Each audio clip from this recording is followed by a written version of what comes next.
হরি ওম নমঃ শিবায়। আমার প্রিয় দর্শক, প্রিয় শ্রোতারা, আমি কানাইলাল জ্যোতিষশাস্ত্রী সৌভাগ্য দর্শনের পক্ষ থেকে বলছি। আমি ক্রমাগত মহামতি চাণক্য শ্লোকগুলো বর্ণনা করছি আমি সকলের কল্যাণের জন্য। তা এখন আমি সেই চাণক্যের যে শ্লোকটির কথা বলবো সেটা আপনারা অনেকেই জানেন, কিন্তু আমরা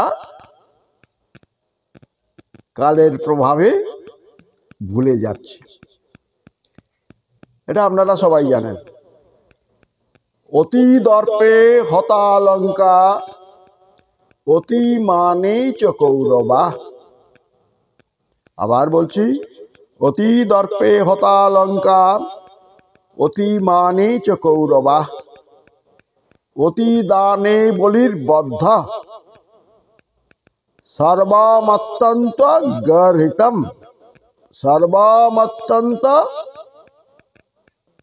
গর্হিতম সর্বম অত্যন্ত গর্হিতম। এটাই হচ্ছে মূল কথা। এই শ্লোকের মূল কথাটা এটা, সর্বম অত্যন্ত গর্হিতম। এটা আমাদের সবার জন্য প্রযোজ্য। তিনি বলছেন অতি দর্পে হতালঙ্কা, অতি দর্পশীল হওয়ার জন্য লঙ্কার রাজা রাবণ বিনষ্ট হয়েছিলেন। তার অত্যন্ত অহংকারের ফলে দশানন, মানে লঙ্কার যার দশানন মানে যার 10টি আনন আছে, মুখ আছে, এটা আমরা শুনেছি। এবং রাবণ সেই লঙ্কার রাজা ছিলেন, তার বিনষ্ট হয়েছিল, তাকে রামচন্দ্র নিহত করেছিলেন। এটা আপনারা জানেন। কি কারণে?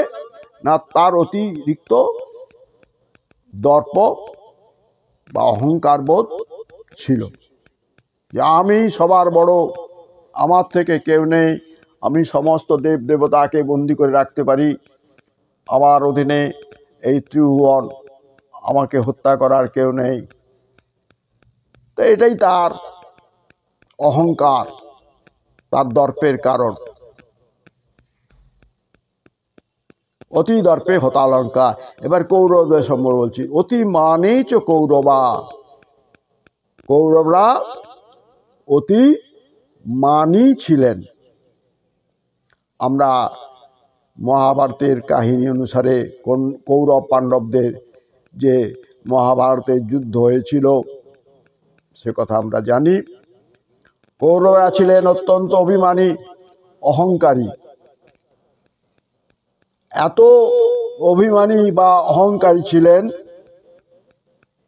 যা শ্রীকৃষ্ণ, তিনি তো সব জানতা, তিনি সর্বভূতের বিরাজমান শক্তি, তিনি পরম ব্রহ্ম, তিনি সচ্চিদানন্দ ব্রহ্ম। তা যখন কুরুক্ষেত্রের যুদ্ধ কেন হয়েছিল তাও তো আপনারা জানেন। বিনা যুদ্ধে নাহি দেব সুচাগ্র মেদিনী। তার আগে তো সেই পাশা খেলা টেলার কথা আপনারা জানেন, এবং তাদের বনবাসেরও বৃত্তান্ত আপনারা নিশ্চয়ই জানেন। তাই যখন প্রশ্ন এলো যে কৌরব পাণ্ডবদের মধ্যে কে থাকবেন, কৃষ্ণ কোন দলে থাকবেন,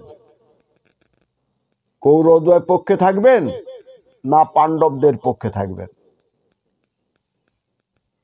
সেটা যখন প্রশ্ন এলো তখন তিনি অতি চালাক, চতুর, তো জানেন কৃষ্ণ সব জানতা, তিনি তো পরম পুরুষ, পরমাত্মা।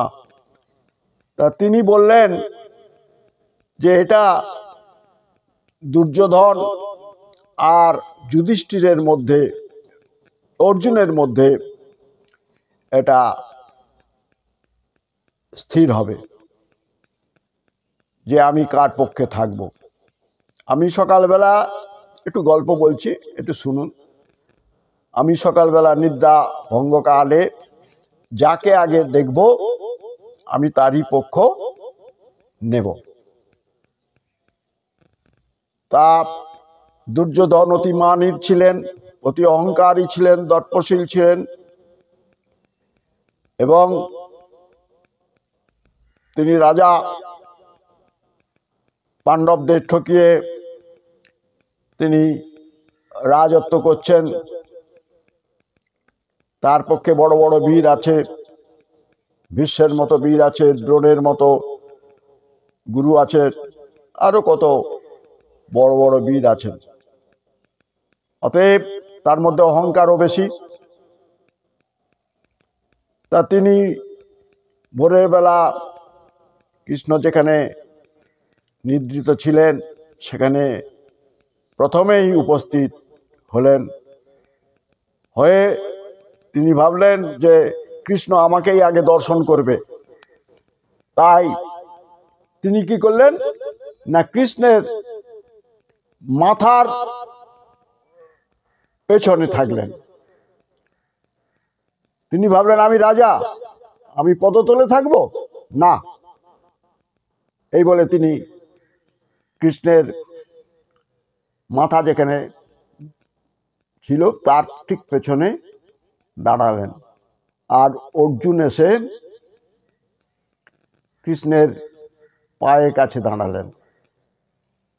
তা ভগবান যখন নিদ্রাভঙ্গ হলো, তিনি তো উঠেই যিনি পায়ের কাছে থাকবেন তাকেই তো আগে দেখবেন।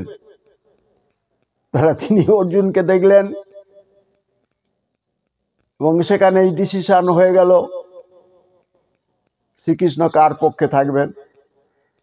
অর্জুনের পক্ষে থাকলেন, তিনি তার রথের সারথি হলেন এবং সেই যুদ্ধের পরিণাম কি হয়েছিল আপনারা জানেন।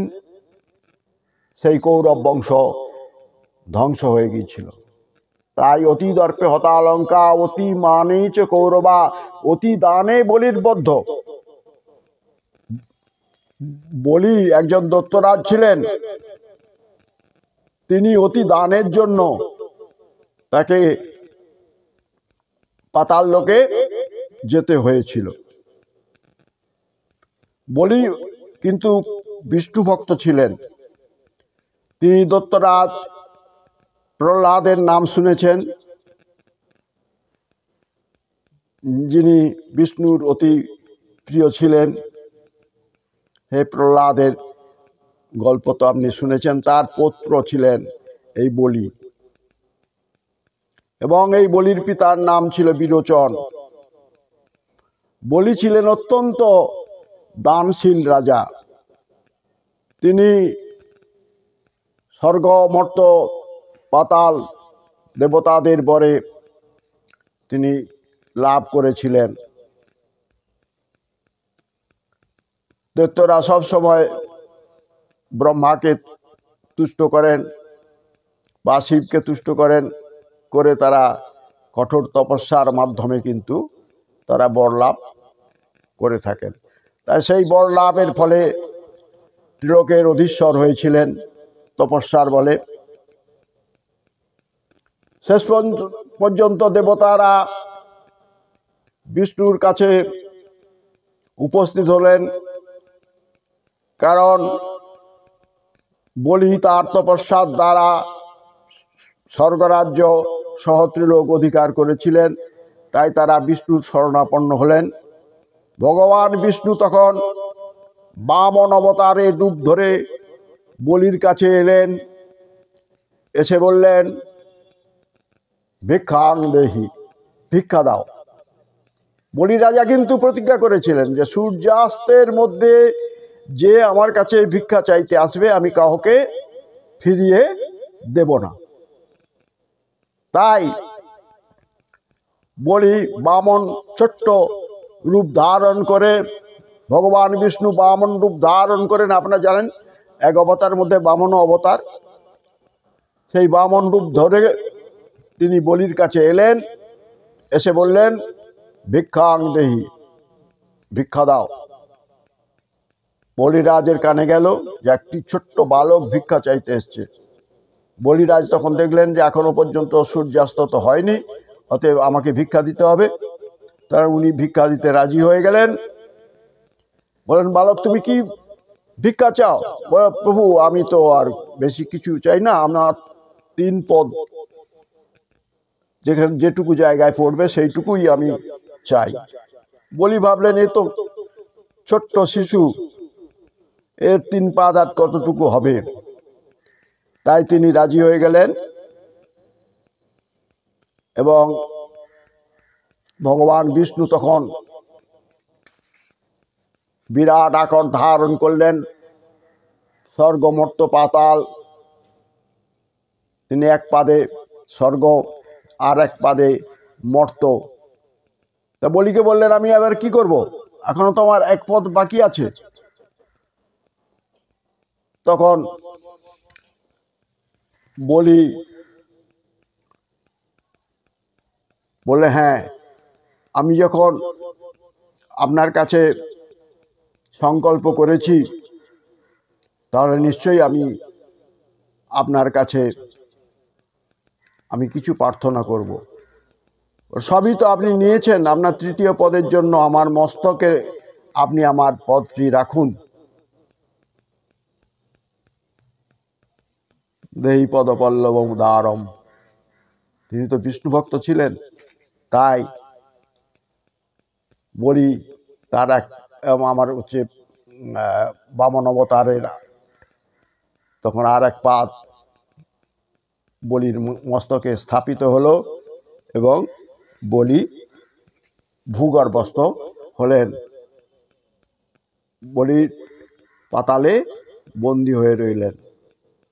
তাহলে অতিরিক্ত দানশীলতাই দত্তরাজ বলির ধ্বংসের কারণ হয়েছিল। তাই উনি বলেছেন সর্বম মত্যন্ত গরিতম। চাণক্য বললেন সর্বম অত্যন্ত গহিতম।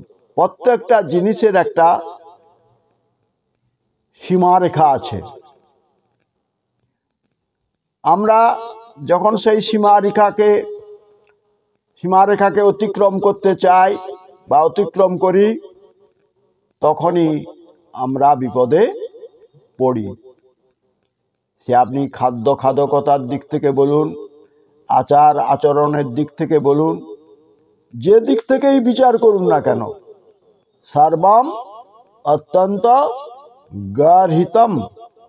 যদি কোনো বস্তু আপনার কাছে খুব উপকারী হয়, যেমন ধরুন আপনার কোনো রোগ হয়েছে, ডাক্তার আপনাকে ওষুধ দিয়েছেন, তো সেই ওষুধটা আপনার রোগ সারাবে, কিন্তু সেই ওষুধটা যদি অতিরিক্ত খেয়ে ফেলেন তাহলে সেটা কি আপনার পক্ষে মঙ্গলজনক হবে না ক্ষতিকারক হবে? দুধ যা আমাদের জীবনকে রক্ষা করে, জল, খাদ্য, অর্থ, বিদ্যা, জ্ঞান, এসবই একটা সীমারেখা আছে। সেই সীমারেখাকে আমরা যেন অতিক্রম না করি।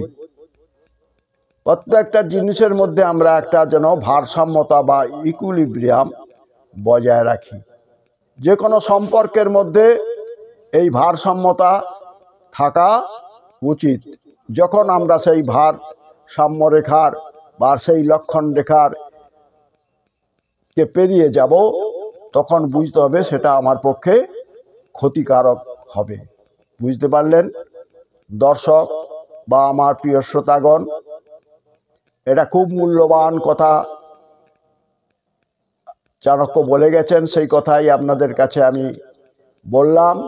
এটা কিন্তু সবসময় মনে রাখবেন, সর্বম মত্যন্ত গরিতম। সব বিষয়ের বেশিটাই খারাপ, সে খাদ্য বিষয়ে হোক, সম্পর্ক বিষয়ে হোক, যে কোনো বিষয়ে হোক, তার একটা সীমারেখা থাকা উচিত। যখন সীমারেখার বাইরে চলে যায় কোনো কিছুই, তখন বিপদের সংকেত আসে। তাই আমাদের সব সময় এই কথাটা চিন্তা করে সীমার মধ্যে আবদ্ধ থাকা উচিত। সেই সীমাকে অতিক্রম না করাই ভালো। অতিরিক্তটা কোনো কিছুই ভালো নয়, এই কথাটাই মনে রাখলে চলবে। যে কোনো বিষয়ের অতিরিক্ততা ভালো নহে, ভালো ফল দায়ক নহে। তা আমার এই ব্যাখ্যাটি যদি আপনাদের ভালো লাগে, তাহলে আপনারা অতি অবশ্যই শেয়ার করে দেবেন, সাবস্ক্রাইব করে দেবেন, লাইক করে দেবেন, মন্তব্য করে দেবেন।